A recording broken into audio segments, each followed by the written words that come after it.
चलिए, तो आज के इस वीडियो पे मैं आप लोगों को ये बताऊंगा कि कैसे करके आप अपना जो नेशनल स्कॉलरशिप पोर्टल में जो आपका स्कॉलरशिप है उसको रिन्यू कैसे करना है, वो मैं आपको इस वीडियो पे बताऊंगा। तो स्कॉलरशिप के रिलेटेड काफ़ी वीडियो मैंने बना के रखा हुआ है, जिसको आप मेरा यूट्यूब चैनल पर जाके देख सकता है। और कैसे करके आप प्रेस एप्लीकेशन को भी कैसे अप्लाई करना है उसके ऊपर भी ऑलरेडी वीडियो बना के है। तो इस वीडियो पे हम रिन्यू वाला को देखेंगे, ठीक है। तो सबसे फर्स्ट आपको कोई भी ब्राउज़र ओपन कर लेना है। जैसे कि मैं यहाँ पे Chrome browser, Google Chrome browser open कर रखा है, और जहाँ पे आपको टाइप करना है एन एस पी टाइप करके सर्च करना है। तो एन का मतलब यही होता है कि नेशनल स्कॉलरशिप पोर्टल, जिसको हम लोग पूरा नहीं लिख के भी बस ये एक कीवर्ड है, तो कीवर्ड को टाइप करके सर्च करने से भी आ जाएगा। तो यहाँ पे सबसे पहला जो लिंक यहाँ पे आपको देखने को मिल जाता है नेशनल स्कॉलरशिप पोर्टल का। तो इसमें आप क्लिक करके इसको क्या करना है, ओपन कर लेना है, ठीक है।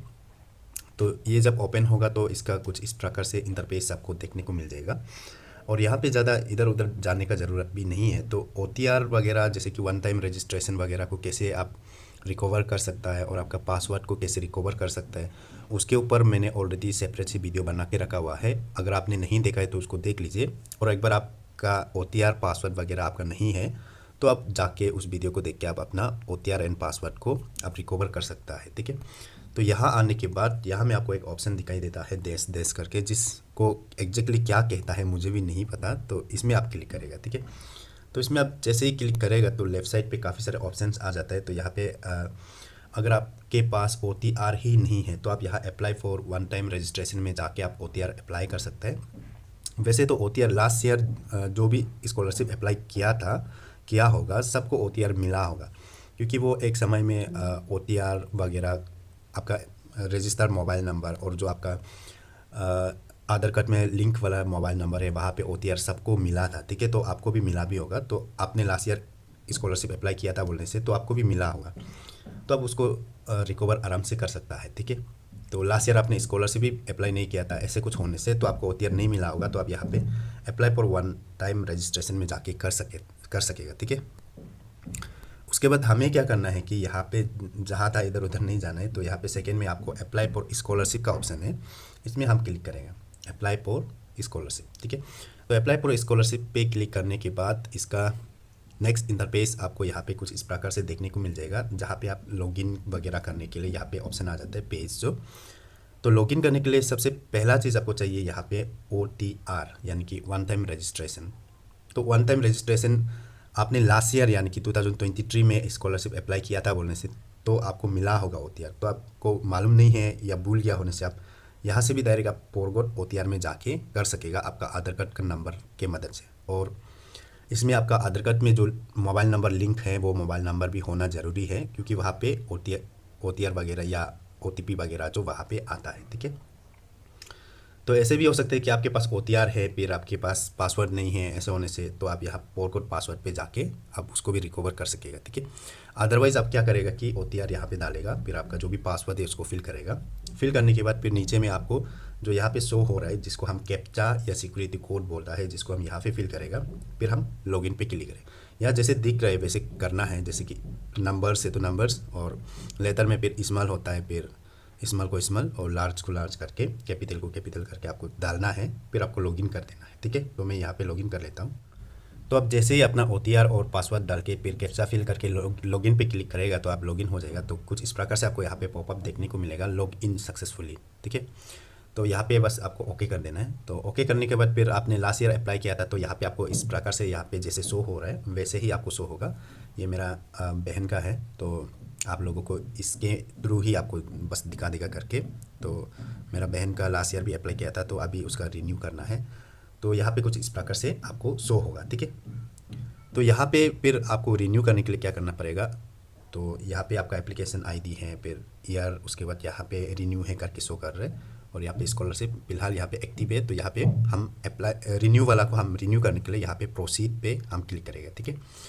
तो प्रोसीड पे हम क्लिक करने के बाद फिर ये कुछ इस प्रकार से आ जाएगा, यहाँ पे कुछ आपका डिटेल्स आ जाएगा। तो एक चीज़ यहाँ पे ध्यान देना है, जो लास्ट ईयर आपने जो इनकम सर्टिफिकेट बनाया था, लास्ट ईयर आपका इनकम का अमाउंट जितना था उतना ही आपको इनकम सर्टिफिकेट बनाना है, ठीक है।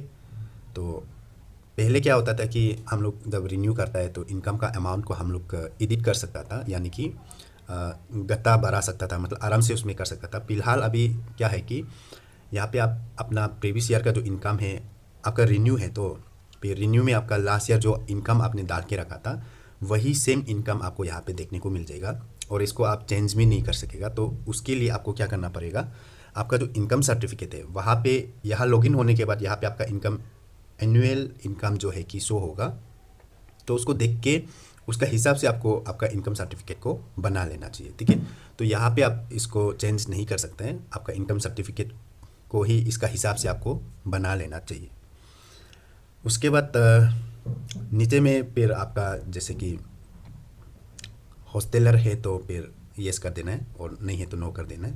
क्लास स्टार्ट डेट को यूजुअली इसका कोई मतलब हर इंस्टीट्यूट का अलग अलग हो सकता है, लेकिन हम लोग क्या कर सकते हैं कि इसमें क्लास स्टार्ट डेट को एग्जैक्टली डेट नहीं डालने से भी आप अप्रोक्सीमेटली एडमिशन का टाइम और क्लासेस स्टार्ट का वो सब डेट को अप्रोक्सीमेटली लेके आप इसको डालेगा तो भी चल जाएगा, ठीक है। तो यहाँ पे कोई इतना इशू नहीं है कि एग्जैक्टली कौन सा डेट को क्लास स्टार्ट हुआ था उसको डालना है बोल के, ज़रूरी नहीं है। एक अप्रोक्सीमेट देख के डाल लीजिए तो हो जाएगा।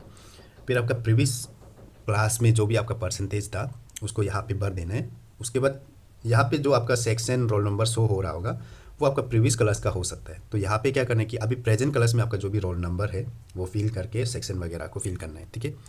ऐसे करके फिर यहाँ उसको फिल करके फिर आप 7 नेक्स्ट करके आगे जा सकते हैं। तो यहाँ से आप 7 नेक्स्ट करके आगे जाएगा, फिर आपको यहाँ पे आपका डॉक्यूमेंट्स अपलोड करने का ऑप्शन आ जाता है, ठीक है। तो रिन्यू में आपका यहाँ पे इतना टाइम टेकिन भी नहीं होता है और इसमें जल्दी हो जाता है, और ज़्यादा कुछ आपको यहाँ पे भरना भी नहीं पड़ता है, क्योंकि आप लास्ट ईयर ऑलरेडी डिटेल्स भर रखा है तो वो सारा चीज़ इसी में होता है। तो इसमें बस आपको class start date, roll number, section वगैरह, सेक्शन भी आप छोड़ भी सकते हैं, खाली ब्लैंक छोड़ सकते हैं, कोई इशू नहीं होता है। तो रोल नंबर और क्लास स्टार्ट डेट और परसेंटेज वगैरह को भरने के बाद फिर आप 7 नेक्स्ट पे क्लिक करेगा तो आपको सीधा यहाँ पे डायरेक्ट डॉक्यूमेंट्स अपलोड करने का जगह जो आ जाएगा, ठीक है। तो यहाँ पे डॉक्यूमेंट्स अपलोड आप अपना हिसाब से फिर उसको जेपीजी में करना चाहता है तो कर सकता है, और पीडीएफ में करना चाहता है तो कर सकता है, ठीक है। जेपीजी और पीडीएफ दोनों फॉर्मेट में आपको यहाँ पे एक्सेप्ट करेगा, तो आपको अपना हिसाब से उसको करके डॉक्यूमेंट्स को यहाँ पे अपलोड कर देना है, ठीक है। तो जिस भी डॉक्यूमेंट्स का जगह में, जैसे कि यहाँ पे येलो कलर का कुछ साइन दिखाई दे रहा है, जिसमें भी ये साइन दिखाई दे रहा है वो आपका मैंडेटरी वाला होगा, उसको आप स्किप नहीं कर सकोगे, ठीक है। अगर आप स्किप कर सकता है बोलने से तो यहाँ पे जैसे कि नहीं है, ये वाला जो ऊपर में सिंबल है ये वाला यहाँ पे नहीं है, इसको आप स्किप कर सकते हैं। यहाँ पे नहीं है वो भी स्किप कर सकते हैं। तो ये दोनों को क्यों स्किप कर सकता है बोलने से, तो काफ़ी सारे लोग होगा कि गैप करके फिर पढ़ाई कर रहे हैं, तो ऐसे वालों के लिए गैप सर्टिफिकेट अपलोड करने के लिए, और जो इंसान गैप ही नहीं किए उसको तो गैप ज़रूरी नहीं है, तो इसको खाली छोड़ सकते, मतलब कुछ डॉक्यूमेंट्स अपलोड करने का ज़रूरी नहीं है, उसको ऐसे ही रहने दे सकते हैं। उसके बाद फिर कोई हॉस्टल रहता है तो यहाँ पे आप हॉस्टल का जो भी डॉक्यूमेंट्स है आपको यहाँ पे प्रोवाइड करना है, क्योंकि अगर आप हॉस्टल का है और हॉस्टल का डॉक्यूमेंट्स प्रोवाइड कर पाता है तो आपको स्कॉलरशिप का अमाउंट में थोड़ा बहुत एक्स्ट्रा से मिल सकता है, ऐसे आप मान के चल सकते हैं। और डे स्कॉलर होने से तो इसको भी आप स्किप कर सकते हैं, ठीक है। तो इतना तो फ़र्क नहीं होता है हॉस्टल और डे स्कॉलर को, लेकिन हॉस्टल वाला को थोड़ा सा एक्स्ट्रा मिल जाता है, ठीक है। तो ये सारा डॉक्यूमेंट्स को आपको फिर सही सलामत अपलोड करके फिर यहाँ पे फाइनल सबमिट कर देना है, और फाइनल सबमिट करके उसके बाद फिर आपका जो कंफर्मेशन पेज है उसको प्रिंट करके फिर उसको जहाँ भी आपका इंस्टीट्यूट है वहाँ पे अपना साइन और हेड ऑफ द इंस्टीट्यूट का साइन लेके जमा कर देना है और वहाँ से वेरीफाई करवा लेना है, ठीक है। सब कुछ सही सलामत करना है, और यहाँ पे जो जो डॉक्यूमेंट्स आप अपलोड कर रहे हैं वो सारा डॉक्यूमेंट्स को जेरॉक्स करना है। उसके बाद आपका जो कंफर्मेशन पेज मिलेगा उसके साथ अटैच करके फिर आपको जमा कर देना है, इतना सही करना है, ठीक है। और इसमें ज़्यादा कुछ कॉम्प्लिकेटेड नहीं है, और ये जो न्यू सिस्टम है यहाँ पे रिन्यूअल का काफ़ी इजी है और इतना करने के लिए भी नहीं है, कोई भी इसको कर सकेगा, ठीक है। और न्यू वाला में भी इजी ही है, लेकिन उसमें थोड़ा बहुत मतलब टेक्निकल चीज़ हो सकता है, तो उसके लिए आपको मैं रिकमेंड करूँगा कि मेरा जितना स्कॉलरशिप से रिलेटेड वीडियोस है तो एक बार गो थ्रू कर लेना।